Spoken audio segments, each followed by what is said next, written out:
She didn't call the police. She didn't turn off the lights. Nora Kidd was 26 years old, and she'd been running Kidd's Auto on her own for 11 months when the first knock came. Not the door, the sidewall. 3 hard knocks, the kind that meant someone wasn't sure if the place was open or just hadn't given up yet. It was past 10. The storm had come in off Lake Superior like it had a grudge, pushing sleet sideways down the highway, turning the gravel lot into a shallow gray lake. She'd been under a '98 F-150 with a flashlight clenched in her teeth when she heard it. And she stayed there for a moment, listening to the wind work itself into the eaves. The garage had been her father's. Lon Kidd had built it with 2 other men in 1987, bought them out by 1994, and run it until his hands stopped cooperating. His name was still on the sign out front because she hadn't had the money to change it, and also because she hadn't wanted to. The rent was 3 months behind. The letter from the bank was tucked under the corner of the cash register, where she didn't have to look at it unless she was making change. She slid out from under the truck. The man standing outside the side door was enormous. That was the first thing. The second thing was that he wasn't alone. There were shapes behind him in the dark and the rain, and her eyes needed a moment to count them. 6, 7.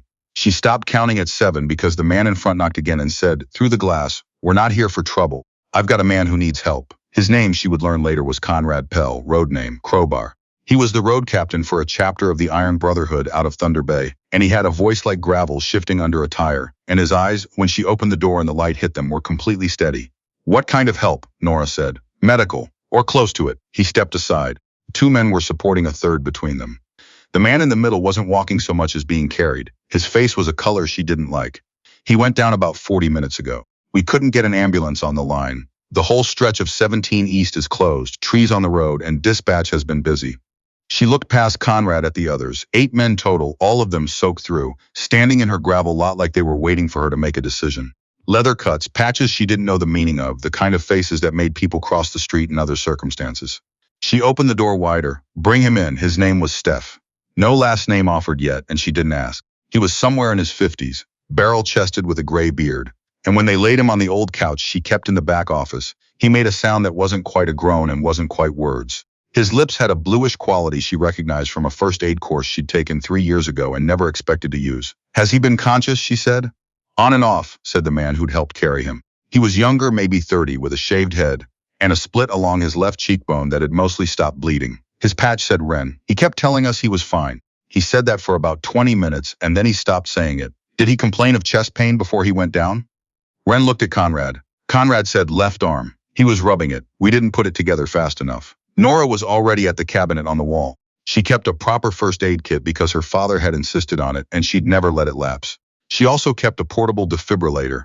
Her father had bought it secondhand from a closed fitness center, paid $300 for it, and told her it was the best $300 he'd ever spent on something he hoped never to use. She pulled it off the shelf and turned back to the room.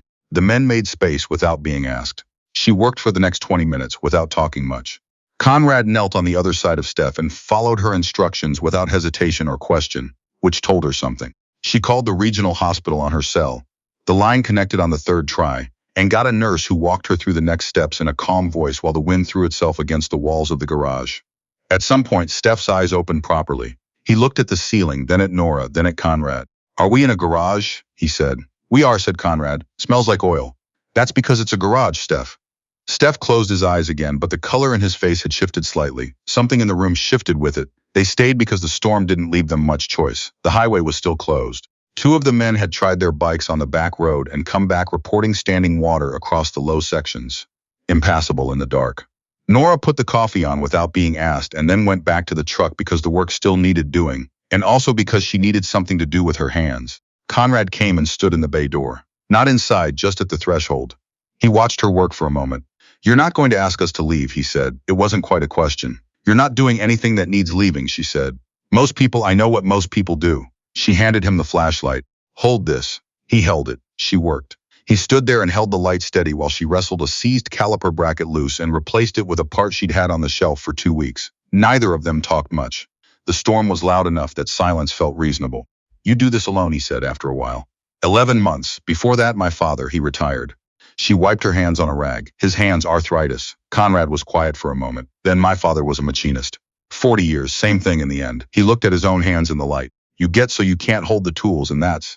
He stopped. "That's a particular kind of hard." "Yeah," Nora said. That was all either of them said about it. But something in the room had changed, and they both knew it, and neither of them tried to name it. By midnight, the coffee was gone, and one of the men, a quiet, compact guy named Basile, who turned out to be a licensed practical nurse from Sudbury, had found the small kitchen she kept behind the office, and was making something with a can of soup and whatever else he could find. The smell of it moved through the garage, and nobody commented on it, but the men got quieter and less restless. Steph was awake and irritable, which everyone seemed to take as a sign that he was improving. He kept saying he didn't need to be lying down, and Basile kept saying he did, and they had a version of this argument 3 times in 20 minutes until Steph finally said, "Fine, but I'm keeping my boots on," and Basile said that was acceptable and brought him soup. Nora ate standing up at the workbench. One of the younger men, a kid really, maybe 22, who went by the road name Hatch and had the look of someone who'd grown up too fast in a place with limited options, came and stood near her without quite approaching. "You fix bikes," he said. "I fix most things," he nodded. "Mine's been making a sound." "What kind of sound?" He made a sound with his mouth. She couldn't help it. She laughed, and he looked mortified for a second, and then laughed too.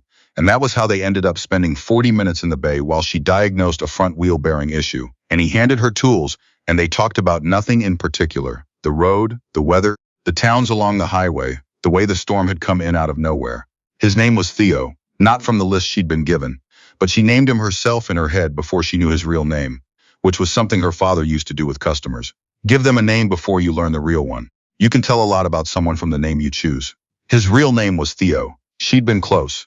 He told her he'd grown up in Hearst, that his grandmother still lived there and still called him by his childhood name on the phone. And he let her because some things you don't correct. That he joined the Brotherhood 2 years ago because he'd known Conrad since he was a teenager, and Conrad was the most honest person he'd ever met. "He doesn't look it," Nora said. Theo smiled. "No, that's kind of the point of him." Around 2 in the morning, the storm broke. Not completely, but enough. The sleet softened to rain, the wind dropped its volume, and someone checked their phone and reported that the highway had been partially cleared. Conrad came to find Nora. She was back under the F-150, finishing what she'd started. "We're going to move Steph to the motel in town," Conrad said. "There's a room, Basile's staying with him." He paused. "We'll be back through in the morning to pick them up." Nora slid out. She stood up and wiped her hands. "He needs to see a doctor properly," she said. "Basile's calling ahead. There's a clinic in Wawa that opens at 8. She nodded. Conrad reached into his jacket and pulled out a folded envelope. "This is for the coffee and the heat and—" "No," she said it simply, without hardness. "Nora, I didn't open the door for money, Conrad." He held the envelope for another moment. Then he put it back in his jacket. He looked at her with the same steady eyes he'd had at the beginning, but there was something different in them now that she couldn't entirely identify. Not gratitude exactly. Something older than gratitude. "You do good work," he said. He meant the garage. He also meant the other thing. "Tell Steph to listen to his doctor," she said. They left before 3. The lot went quiet. The rain kept on in a gentler register, the kind that sounds almost like static. Nora locked the side door, turned off the coffee machine, and sat down for a minute on the old couch where Steph had lain. The cushion still held a slight impression. The letter from the bank was still under the cash register. She didn't look at it. She went home at 4. She didn't think much about it after. That was honest. She thought about the bearing on Theo's wheel, and whether she'd seated it correctly, and she thought about Steph's color improving over the course of the night, and she thought about Conrad holding the flashlight steady without being asked twice. She thought about these things the way she thought about most jobs, thoroughly while they were happening, and then quietly afterward, like setting a tool back on the correct hook. The next morning was a Thursday. She opened at 7:30. A pickup came in at 8 with a brake line issue, and she was elbow deep in it by 9, and the day moved the way days move in a small garage, steadily, without ceremony, full of the particular weight of work that needs doing. At 11:15, she heard the first bike. She thought it was a customer. She didn't come out of the bay. Then she heard the second one, and the third, and then a sound that had no clear number in it. A sound that was simply many, building from down the highway, growing until it was all she could hear, until the coffee cups on the shelf were trembling slightly from the vibration. She came out.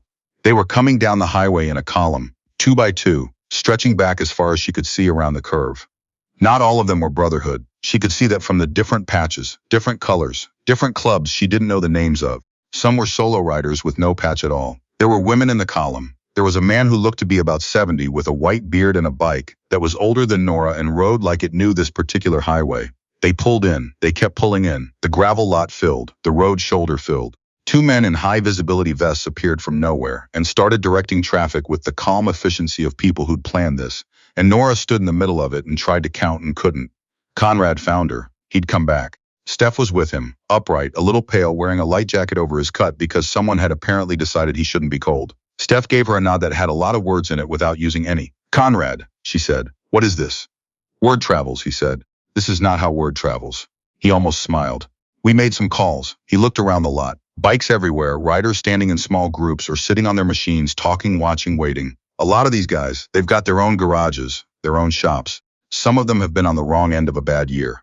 He looked back at her. Nobody organized it exactly. Somebody put out that a young mechanic in Chiplow had opened her door in a storm and done right by 8 men who most people wouldn't have let in, and people showed up. Nora said nothing. The lot was still filling. There's a gentleman over there. Conrad gestured toward a man in his 60s with a Brotherhood patch and a calm, deliberate way of moving. His name is Reuben Colby. He manages the regional charitable fund for the club. He'd like to speak with you when you're ready. About what? Nora said. Conrad looked at her steadily. About the letter under your cash register. She went very still. I didn't tell him, Conrad said. Theo didn't tell him. Nobody went through your things. He paused. We've all seen that kind of tired. A person working that hard doesn't get behind on their bills because they're careless. Nora looked at the lot full of people. She thought about the letter. She thought about her father's name on the sign.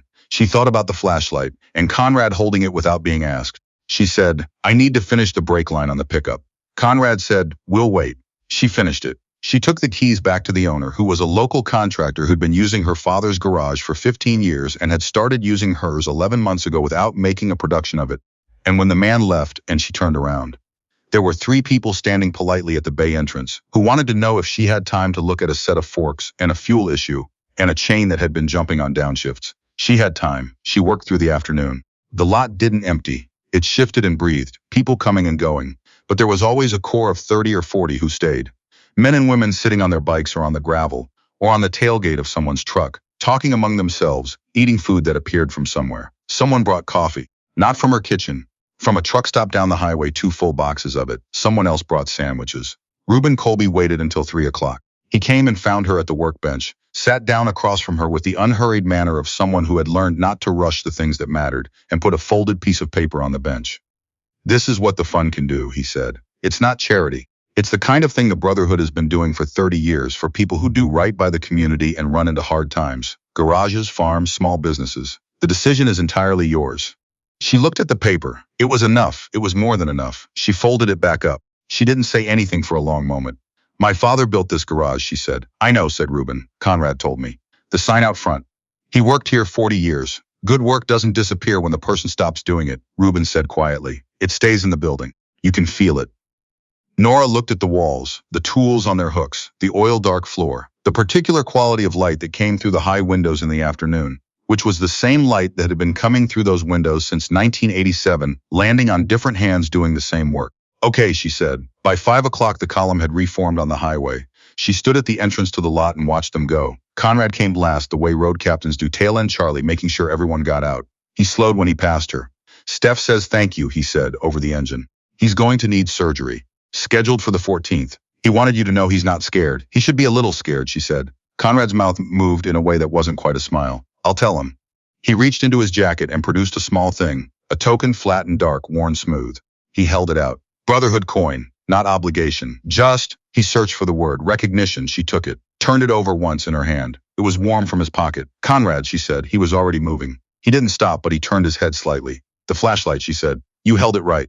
Steady the whole time. Not everyone does. He raised one hand off the handlebars briefly. Not quite a wave, not quite a salute. And then he was out on the highway and the sound of the last bikes receded down toward the tree line and the lot was quiet again. The light was going. The gravel was still damp from the storm. She went back inside. The coin sat on the workbench. The bank letter was still under the register, but she picked it up now, unfolded it, and read it properly for the first time. Then she folded it again and put it in her back pocket. The garage was quiet. The tools were on their hooks. The sign out front still said the same name it had always said.